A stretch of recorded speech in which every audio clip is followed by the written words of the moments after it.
ولسمشر غني د طالبانو حکومت د مشروعیت موندلو لارې چارې په ډاګه کړي. د افغانستان بېواکه شوي ولسمشر محمد اشرف غني د جمهوري نظام له سقوط څخه وروسته د طالبانو حکومت د مشروعیت موندلو لپاره شرطونه او لارې چارې په ډاګه کړي. نوموړي د نظام له سقوط څخه وروسته په خپله یوازینۍ مرکه کې وویل داسې یو اجنډا باید موجوده وي چې پر سولې، هیلهمندي، مشروعیت، فرصت او تعلق متمرکز وي. مشروعیت تر ټولو اساسي موضوع ده، مګر په دې باید پوه اوسو چې په یوه ورځ نشي ترلاسه کیدی. موږ باید دا 5 بعدي پروسه همزمانه پر مخ یوسو. هیلهمندي د ټولو په سر کې راځي.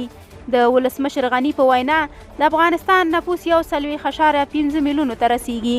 د 2022 کال مارچ میاشتې پورې شاوخوا 90% وګړي قحطۍ او لږې سره مخ کیږي. اقتصادي سقوط شوی.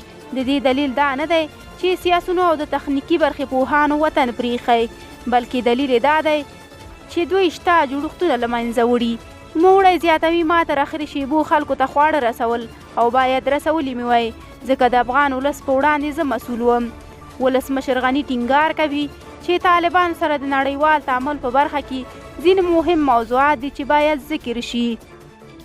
نوموړی په دې اړه وایي لومړی افغانستان کې بشري بحران د هیڅ چا په ګټه نه دی، په ځانګړې توګه اروپا او اسیا ته. دا به د یو مهاجرت د یوې لویې څپې باعث شي.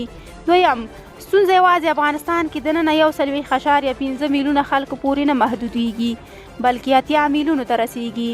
د کرښې اخوا پښتانه هم افغانان دي او د کرښې دې غاړې خپل وطندارانو سره شریک تاریخ لري. همدارنګه 6 میلیونه دیاسپورا او مهاجر افغانان په دې کې شامل دي. دغه موضوع عاجلې پاملرنې ته اړتیا لري. ښاغلی غني د یادو څرګندونو په دوام وایي 2 د حل لارې موجودې دي. لومړی دا چې خلکو سره باید کار وشي او د طالبان حکومت باید دا مرسته تحصیل کړي تر څو ستونزو ته د حل لاره پیدا شي. له بده مرغه په 2م کال کې د اقلیمي وړاندوینو په اساس موږ به د یوې ډېرې شدیدې وچکالۍ ښکار شو. زه دعا کوم چې خدای جل جلاله موږ له دې وچکالۍ څخه وساتي. پر زراعتي ثبات کار اړین دی.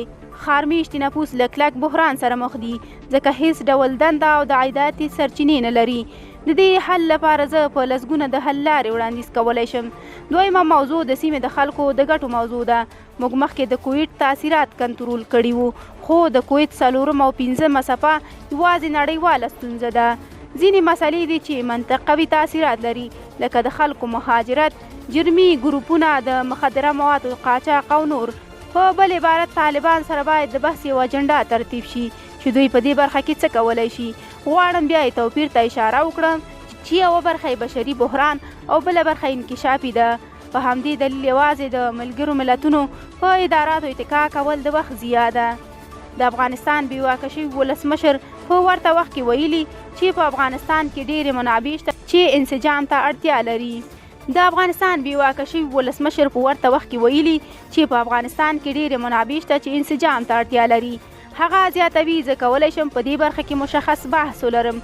که خلکو ته هیلهمندي پیدا شوه، ستونزو ته د حل لاره هم پیدا کیږي. فرصت هغه ګروپونو پورې مربوط کیږي چې معاش نه ورکول کیږي، نه د ملکي خدماتو مامورینو او نه هم د امنیتي سکتور معاش لري. په ځانګړي ډول ښځې هیڅ عاید نه لري او له شدیدې ولږې سره مواجه دي. څنګه کولی شو چې دغه توپیر ته متوجه شو، ځکه دلته موضوع باید مشروطه وي. ولسمشر غني دا هم وایي چې مشروعیت تر هغې نشي ترلاسه کیدی تر څو چې سوله نه وي.